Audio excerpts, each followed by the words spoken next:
तो एक और सर्वदलीय बैठक में सरकार ने सबको साथ लेकर चलने का संकेत दिया है। तो विपक्ष ने कहा कि एमएसपी और कोरोना के मुद्दे पर भी सदन में चर्चा होनी चाहिए।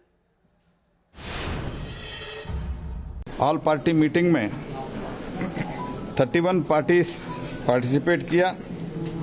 42 leaders from various parties participate किया है। बहुत कंस्ट्रक्टिव डिस्कशन हुआ है, कंस्ट्रक्टिव सजेशन आया है। 15-20 विषय पे चर्चा हुई और सभी पार्टियों ने ये डिमांड किया, खास करके जो किसानों का मुद्दा है, एमएसपी और इलेक्ट्रिकल बिल, इसके बारे में सरकार तुरंत एक्शन लेना चाहिए और एमएसपी के बारे में एक कानून बनाना चाहिए।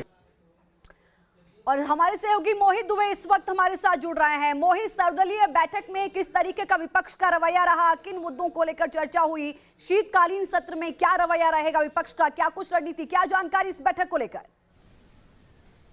देखिए, इस वक्त की सबसे बड़ी खबर हम ये कह सकते हैं कि सर्वदलीय बैठक हुई और उस बैठक में जिस तरीके से विपक्षी पार्टियों का रवैया था वो अपने आप में चौंकाने वाला था। देखिए, सरकार की पूरी कोशिश है कि लोक महत्व के मुद्दों पर चर्चा की जाए, सार्थक बहस की जाए और सरकार ने सीधे तौर पर विपक्षी दलों से आग्रह किया और कहा है कि आइए बैठकर बातचीत करते हैं और चर्चा करते हैं सदन के भीतर। अगर चर्चा होगी नहीं तो जनता की बात को हम कैसे लोक महत्व के मुद्दों पर हम बातचीत कर पाएंगे। लेकिन जिस तरीके से आज विपक्षी दलों ने कहा कि हम चाहते हैं कि पहले दिन ही जो है कृषि कानूनों को रिपील कर लिया जाए, संसद के दोनों लोकसभा में इसको तुरंत जो है रद्द करवा लिया जाए। इसके अलावा पेगासस के मामले को लेकर विपक्षी पार्टियां चाहती हैं कि चर्चा किया जाए, सीमा विवाद को लेकर चाहती है, महंगाई के मुद्दे को लेकर कांग्रेस चाहती है कि सदन के भीतर चर्चा की जाए। देखिए, अगर हम संसदीय प्रणाली को समझे, खासतौर पर केंद्र सरकार की स्ट्रेटजी और विपक्षी पार्टियों की स्ट्रेटजी को समझे, तो सबसे पहले ऑल पार्टी मीटिंग बुलाई गई थी। सरकार ने विपक्षी दलों की मिजाज को समझा है। उसके बाद अब भारतीय जनता पार्टी की जो एग्जीक्यूटिव कमेटी है, संसदीय